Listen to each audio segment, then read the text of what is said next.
Now after Henry's law, we are going to discuss the liquid solutions. Liquid solutions are those solutions in which the solvent is liquid but the solute can be solid, liquid or gas. So here we are going to talk about the liquid solutions and Raoult's law. Now before understanding this, let us first understand what is vapor pressure. Now to understand this vapor pressure term, suppose we have a container, closed container, और उसमें एक ही outlet है and this outlet is connected to a manometer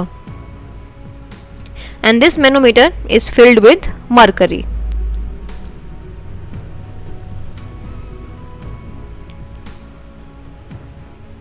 So this is manometer which is filled with mercury and suppose in this हमने एक China dish रखी है जिसमें we have some liquid. अभी हमने एक प्योर लिक्विड लिया है. Now after some time what will happen? This liquid will begin to evaporate. ठीक है, इसके वेपर्स बनेंगे.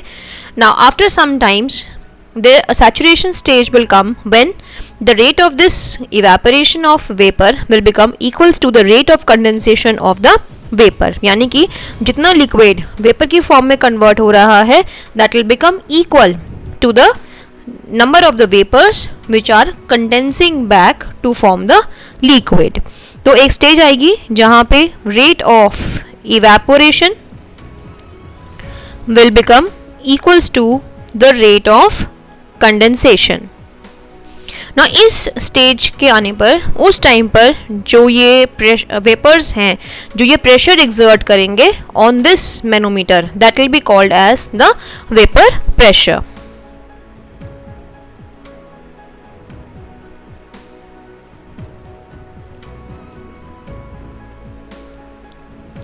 नाउ इस वेपर प्रेशर को हम मेजर कैसे करेंगे कि जैसे ही यहाँ पे जो वेपर्स बने हैं they will exert their pressure, तो ये प्रेशर क्या करेगा, ये प्रेशर अल्टीमेटली मरकरी पे अपना प्रेशर डालेगा. तो ये जो मरकरी लेवल है आप देखोगे ये यहाँ से डिप करेगा where as it will rise in the other column. ठीक है, यहाँ पे ये बढ़ जाएगा. तो अगर हम देखें इनिशियल लेवल यहाँ था and this is the rise in the level of the mercury. Let me mark it differently कि सपोज पहले लेवल इतना था and now the new level is this. तो जो भी हमारा ये जो न्यू लेवल आया है this difference this will be called as the vapour pressure. So this is how we measure the vapor pressure of any pure liquid, or we can also measure the vapor pressure of the solution. Now let us see the factors affecting this vapor pressure. Now the first factor which is affecting this vapor pressure first is the nature of liquid. Now nature of liquid में हमें पता है कि देखो because हमने close container लिया था और उसमें हमने एक लिक्विड रखा. अब यहाँ पे जो लिक्विड है इसका नेचर डिसाइड करेगा कि वेपर प्रेशर हाई होगा या होगा. अब अगर ये जो लिक्विड है इसमें जो intermolecular forces of attraction present हैं अगर ये वीक हैं तो वीक इंटरमॉलिक्यूलर फोर्सेस से क्या होगा कि जो भी यहाँ पे हमारे पास सपोज लिक्विड प्रेजेंट है उसके मॉलिक्यूल्स हैं ए. तो अगर ये जो फोर्स ऑफ अट्रैक्शन वीक है तो उसको तोड़ना ईजी होगा. अगर इसको तोड़ना ईजी है तो बहुत जल्दी से ये लिक्विड वेपर में कन्वर्ट हो जाएगा. जितनी जल्दी वेपर में कन्वर्ट होगा उतना ही वेपर प्रेशर हाई होगा. तो अगर weak van der Waals forces यहाँ पे प्रेजेंट हैं तो उस केस में क्या होगा, the vapour pressure will B high. और इसका vice versa, because if you have any strong intermolecular forces of attraction present, तो स्ट्रॉन्ग इंटरमॉलिक्यूलर फोर्सेस होंगी तो उससे क्या होगा कि ये जो बॉन्ड है इसको तोड़ना उतना ही मुश्किल हो जाएगा. तो वेपर्स जल्दी से नहीं बनेंगे, वेपर्स नहीं बनेंगे तो वेपर प्रेशर अल्टीमेटली लो होगा. So in this case the vapour pressure will be low. Second factor is temperature. Temperature में हमें पता है कि higher the temperature greater will be the vapour pressure.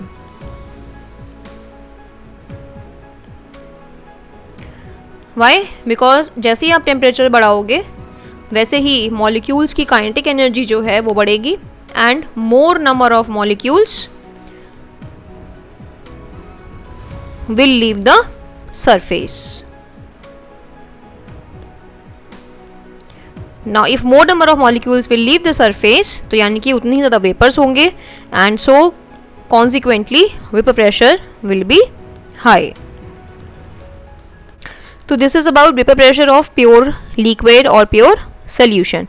Now suppose if we have liquid solution, liquid solution मतलब जहाँ पे आपका solute और solvent दोनों ही liquids हैं, तो उस केस में क्या होगा कि हमारे पास जो vapors बनेंगे they will be the vapors of both.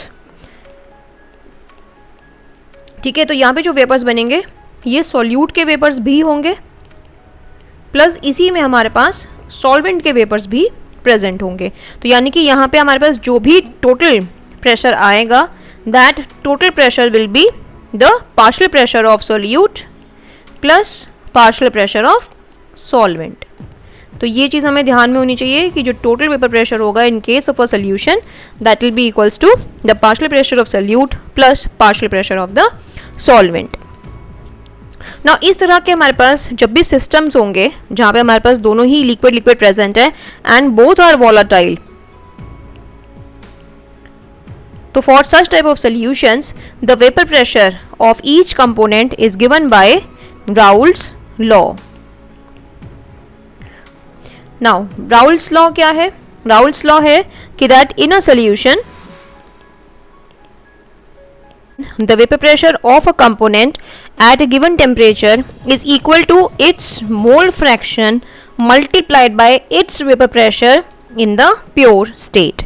तो हमारे पास यहाँ पे दो कंपोनेंट्स है, एक सोल्यूट है एक सॉल्वेंट है, तो हम दोनों का ही वेपर प्रेशर निकाल सकते हैं by using the Raoult's law, जिसका मैथमेटिकल फॉर्म क्या होगा that P of solute will be equals to mole fraction of solute multiplied by the vapour pressure of the pure component. Pure component के लिए हम यहाँ पे एक स्टैंडर्ड साइन बनाते हैं, नॉट का साइन बोलते हैं उसको हम.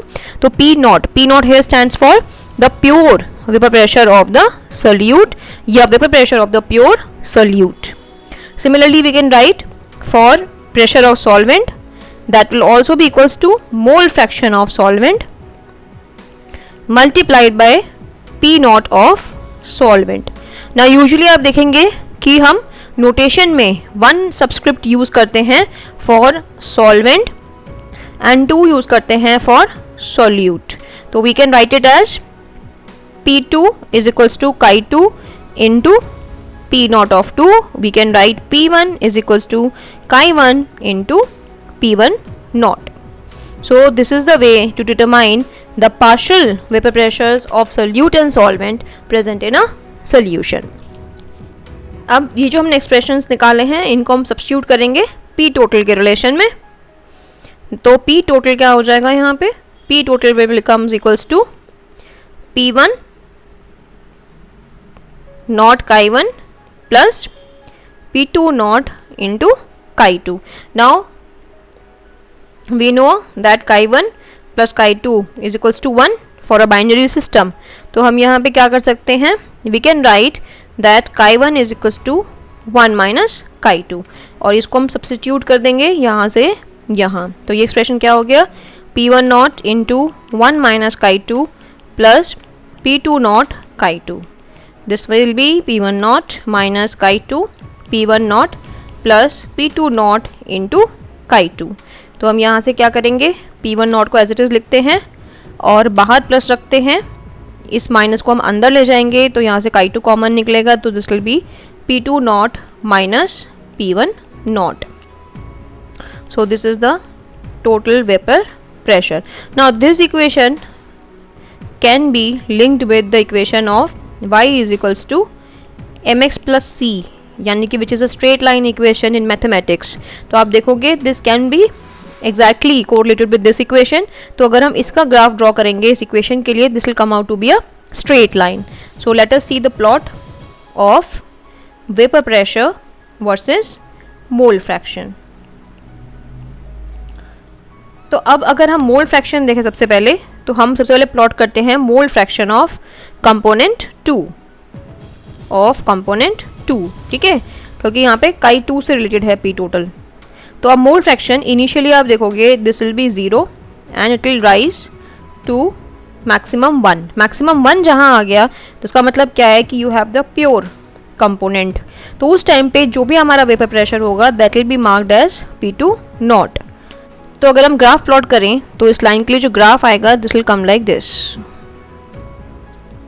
ये जिस पॉइंट पे मिलेगा जाके this point will be called as P2 nought. Similarly जब काई 2 0 है तो उस टाइम पे क्या होगा, प्योर सिर्फ काई 1 प्रेजेंट होगा, और जिस टाइम पे काई 2 की वैल्यू 1 है तो उस टाइम पे काई 1 यानी कि कंपोनेंट 1 का अमाउंट कितना होगा, 0। तो यहाँ पे अगर हम वेपर प्रेशर को काई 1 के वर्सेस प्लॉट करते हैं तो it will be like this.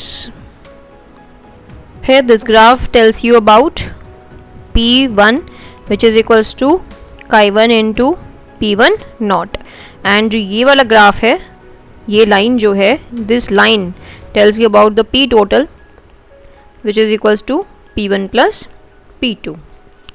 Now ये जो इक्वेशन है, तो जितने भी सॉल्यूशंस होंगे which will obey these conditions at all temperatures and concentrations, such type of solutions are called as ideal solutions. तो मतलब क्या है कि ideal solutions are those solutions which obeys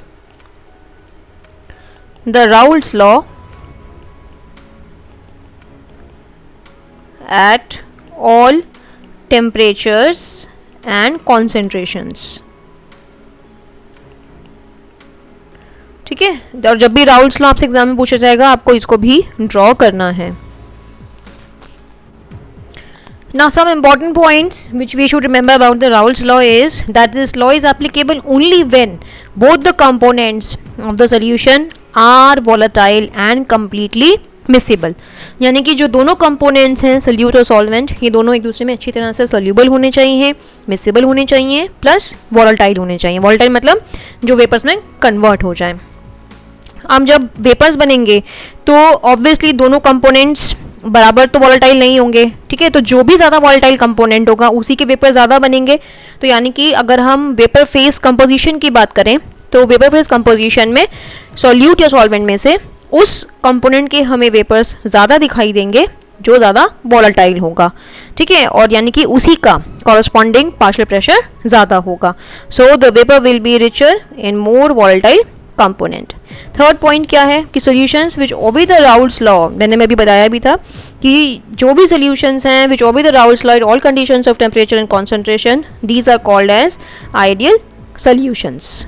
ना आइडियल सॉल्यूशंस को हम इस तरह से भी समझ सकते हैं कि सपोज करिए आपने दो कंपोनेंट मिक्स किए A एंड B, ठीक है। जब आपके पास प्योर A होगा तो इसमें प्योर A में अपनी फोर्सेस ऑफ अट्रैक्शन होंगी, आपके पास प्योर B होगा तो इसमें अपनी फोर्सेस ऑफ अट्रैक्शन होंगी। जब आप इनको मिक्स कर दोगे तो इनमें आपस में फोर्स ऑफ अट्रैक्शन डेवलप होगी which will be AB sort of types.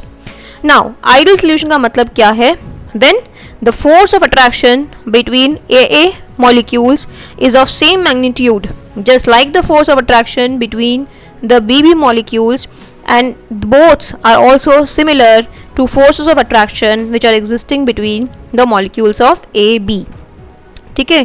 तो उस केस में क्या होगा कि इनके बीच में जो हम फोर्स हमें चाहिए इन बॉन्ड्स को तोड़ने के लिए और जो फोर्स हमें यहाँ पे बॉन्ड्स को तोड़ने के लिए चाहिए वो सिमिलर होगी जो यहाँ पे बॉन्ड्स के फॉर्म होने पर रिलीज होगी। तो जो यहाँ पे बॉन्ड फॉर्मेशन में फोर्स रिलीज होगी that force will be used up in breaking the bonds here and here. तो ना ही कोई नेट एनर्जी यानी कि ना ही कोई नेट हीट इस प्रोसेस में इवॉल्व होती है, ना ही कोई हीट एब्जॉर्ब होती है। तो यहाँ पे जो डेल्टा एच ऑफ मिक्सिंग रहती है, mixing of solute and solvent, that remains zero. So such type of solutions are called as ideal solution. तो अगर हमें आइडियल सोल्यूशन बनाने हैं तो उसके लिए क्या ज़रूरी है कि जो हमने सोल्यूट और सॉल्वेंट लिया है दे should have the same nature. Same nature का मतलब क्या है कि या तो दोनों के दोनों ही पोलर होने चाहिए या दोनों के दोनों ही नॉन पोलर होने चाहिए। Means they should have the same nature, then only they will be able to form ideal solution. तो यही चीज़ आप यहाँ पे देख सकते हो। आइडियल सोल्यूशन के एग्जांपल्स अगर हम देखें, बेंजीन एंड टोलुइन। अब बेंजीन एंड टोलुइन आप देखो, बेंजीन होती है ये, और टोलुइन क्या होता है, बेंजीन पे CH3। They both are having the same nature, दोनों ही नॉन पोलर हैं। Then hexane and heptane, again they both are non polar, ठीक है। Similarly we can see here chlorobenzene and bromobenzene, again they are having similar nature. Now very important point number 4 is that कि आप composition जो है solution का, उसको आप liquid phase में भी डिटरमाइन कर सकते हो, यानी कि इन द सोल्यूशन फेज, और उसको आप वेपर फेज में भी डिटरमाइन कर सकते हो, but the formulas are different, ठीक है। अगर हमें लिक्विड फेज यानी कि हमें सोल्यूशन फेज में अगर कंपोजिशन निकालना है तो हम ये वाले फॉर्मूलाज का यूज करते हैं, where chi1 and chi2 they represent the mole fraction, उसी को हम कंपोजिशन बोलते हैं। लेकिन अगर हमें वेपर फेज में निकालना है तो वेपर फेज में the mole fraction is replaced by y1 and y2. Now here y1 and y2 they represent the composition of the components in the vapor phase.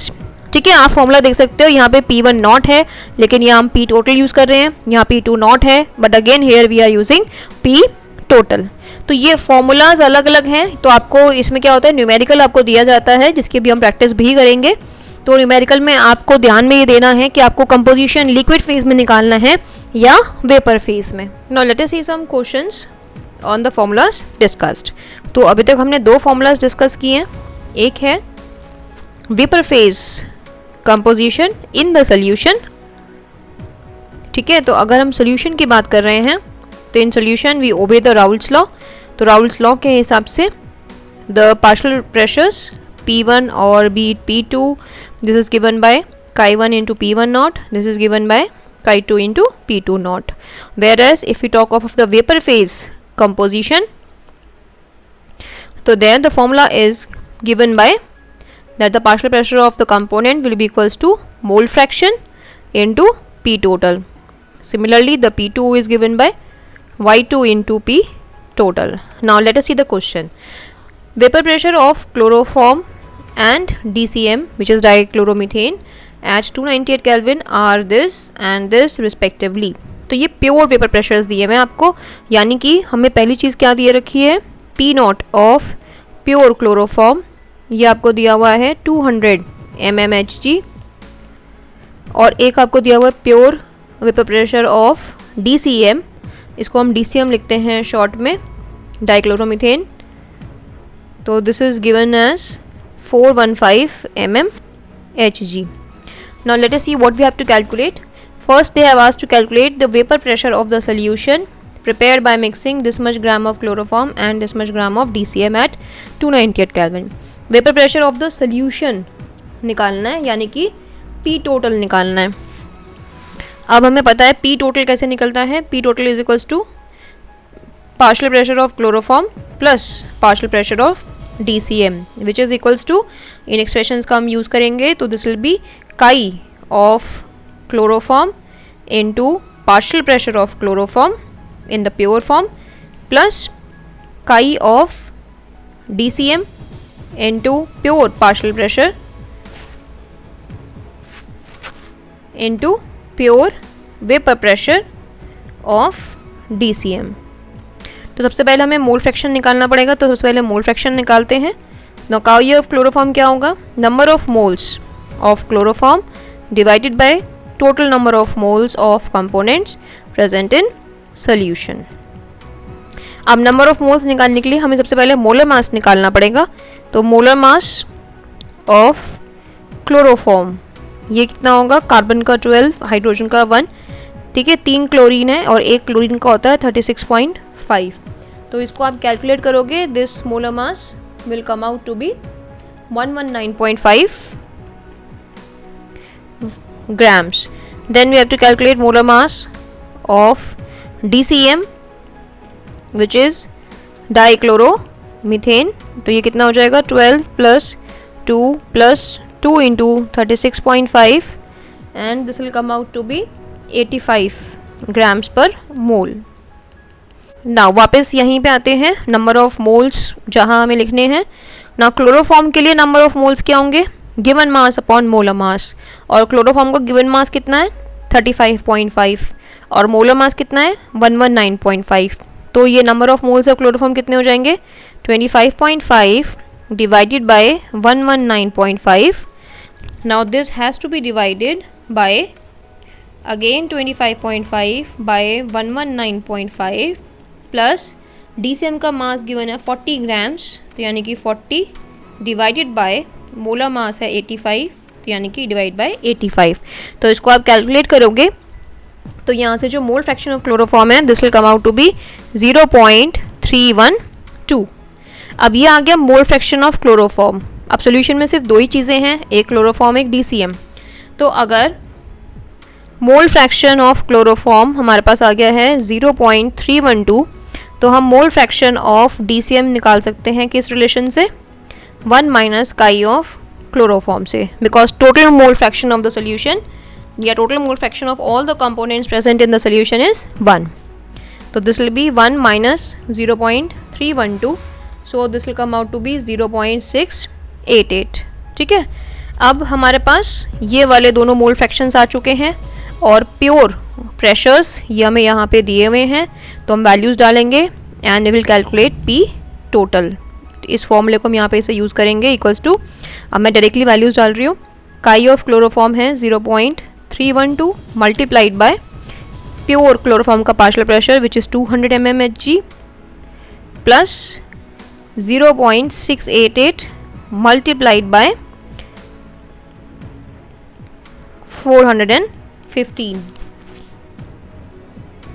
तो यहाँ से इसको आप कैलकुलेट करोगे, ये आंसर आएगा 62.4 plus 285.5, this will come out to be 347.9 units रहेंगी mmHg जो हमने स्टार्टिंग ली थी। तो ये हमारा फर्स्ट पार्ट का आंसर आ गया है which is the vapour pressure of the solution.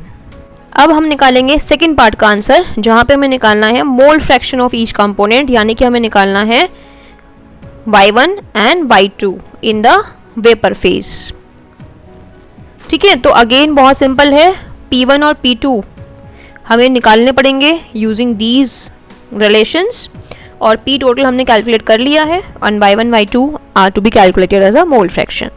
Now हम सेकेंड पार्ट का कैलकुलेशन करेंगे using the formulas P1 is equals to y1 into P total and P2 is equals to y2 into P total।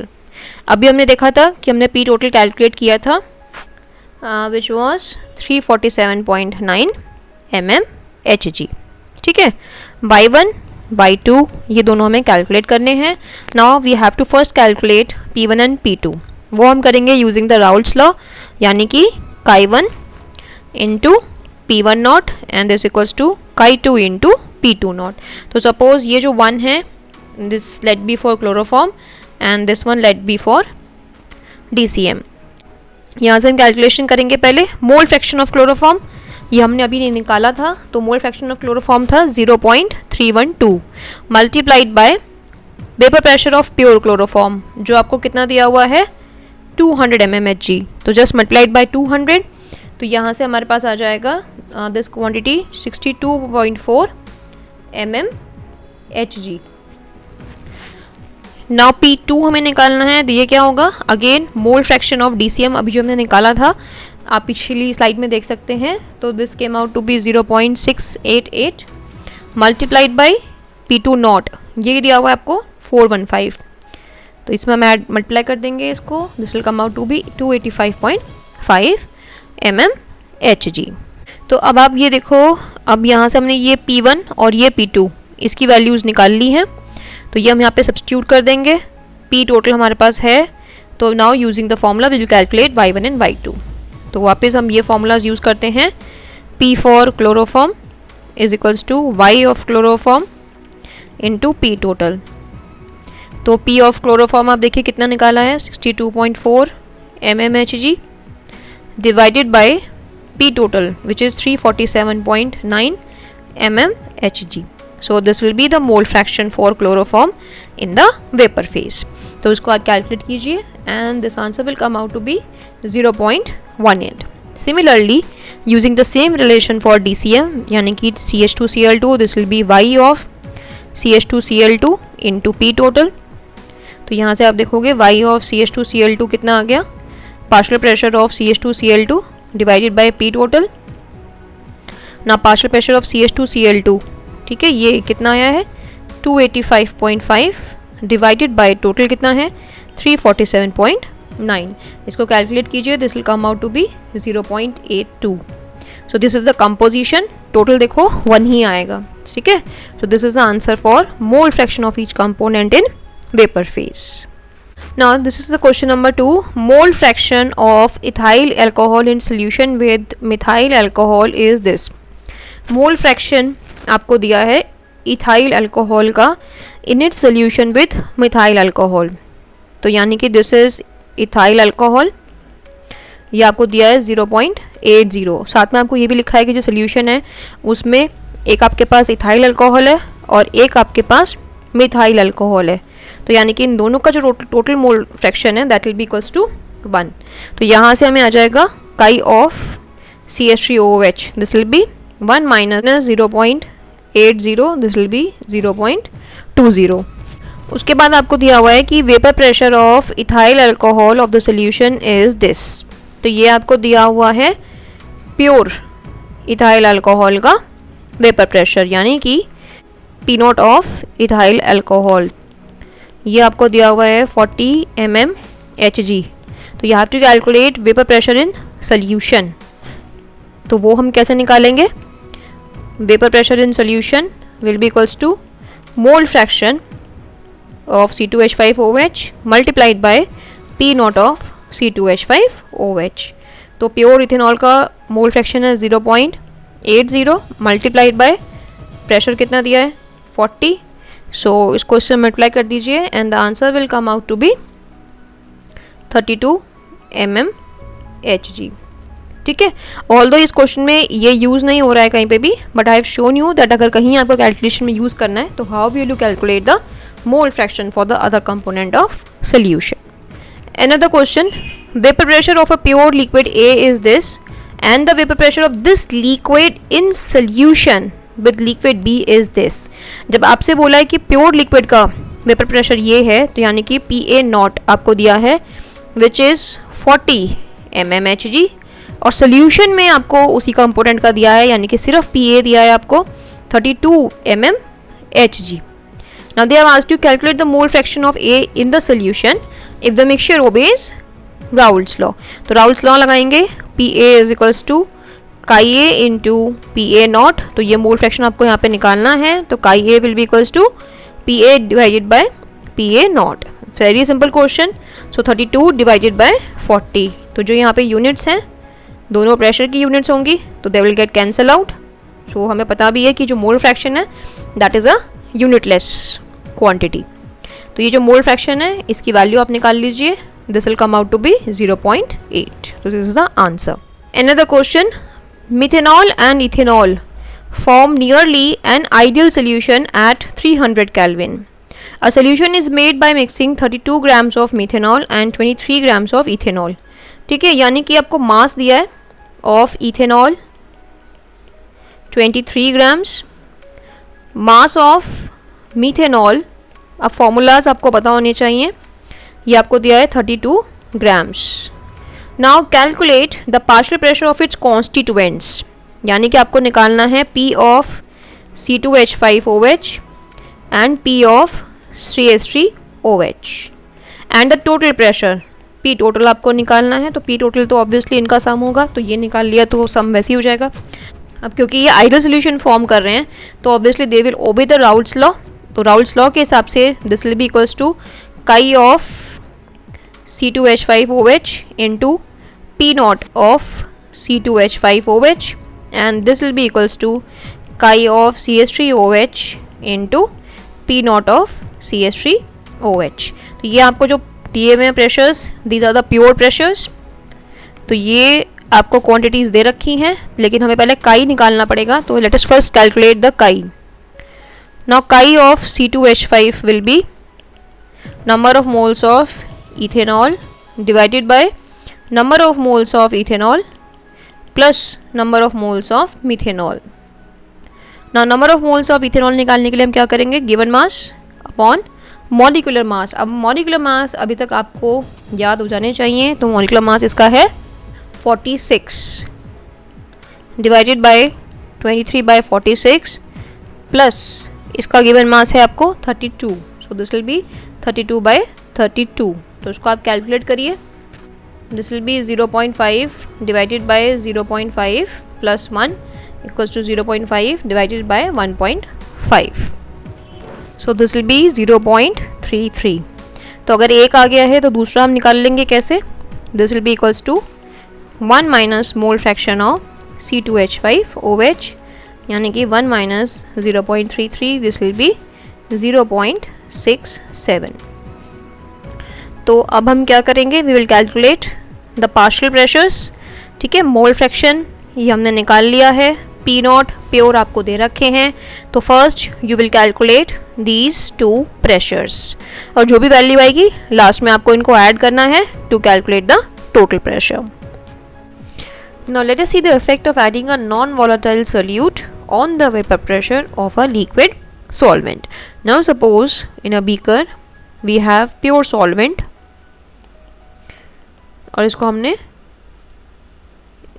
Close कर दिया है by putting an inverted jar. ठीक है, तो यहाँ पे जितना भी सॉल्वेंट या लिक्विड हमारा प्रेजेंट है, this all will turn into vapour and form its vapours which and these vapors will exert a pressure which is called as the vapor pressure. Now suppose to this jar of this liquid we have added some non-volatile solute particles. So these green ones, they are the non-volatile solute particles, and again we have closed it with a inverted jar. Now you must have seen कि जो ये surface पे जितने भी ये non volatile solute के particles present होंगे, ये सब पार्टिकल्स क्या करेंगे, सरफेस पे इन सब साइड्स को ब्लॉक कर देंगे. तो ये जो साइड्स हैं यहाँ से कोई भी सॉल्वेंट पार्टिकल इवेपोरेट नहीं कर पाएगा. तो जो बाकी बची हुई साइड्स हैं सिर्फ वहीं से जो हमारे पास सॉल्वेंट के पार्टिकल्स होंगे, only these particles can evaporate from the surface. Now in this case you can see obviously there are larger number of the solvent particles which are present on the surface, so obviously there will be more of the vapors here and hence there will be larger vapor pressure. But here you can see as less number of particles will be present on the sulfates which are volatile, so less of vapors will be present here now. So in this case when we have added a non-volatile solute to a volatile solvent, so in this case there will be less of vapors and that is why you will observe less of vapor pressure or a reduction in vapor pressure is observed. So whenever we add a non-volatile solute to any solvent, the vapor pressure decreases. Now according to the Raoult's law we have seen that we write that vapor pressure of the component, suppose we are writing it for the solvent, is equals to the mole fraction of the solvent multiplied by its pure vapor pressure or vapor pressure of the pure solvent. Now in this case you can see here that whatever vapor pressure will be there, that will be all due to solvent only. So instead of writing P solvent we can also write P of solution equals to chi of solvent into P naught of solvent. Okay, so whatever vapors will be present here, there will be all of the solvent only. तो solution में जो volatile component है वो सिर्फ solvent है, तो we can interchangeably replace or interchange this P solvent with P of the solution. Now this Raoult's law is a special case of Henry's law. So in case of the Henry's law you must have seen that the expression is that the partial pressure is given by mole fraction into constant. Whereas in case of the Raoult's law, the expression is given by the partial pressure of the component is equals to mole fraction of the component multiplied by the partial pressure of the pure component. So if you can see here, ये part same है, this chi is also present here. The only difference lies that it has a PA naught whereas this has a KH. So if you look at the similarity aspect, so both of them they apply to the volatile components of the solution. And secondly, in both the cases the vapor pressure is directly proportional to mole fraction of the component present in the solution. Whereas in both the cases, if we look at the dissimilarity, so this is the similarity.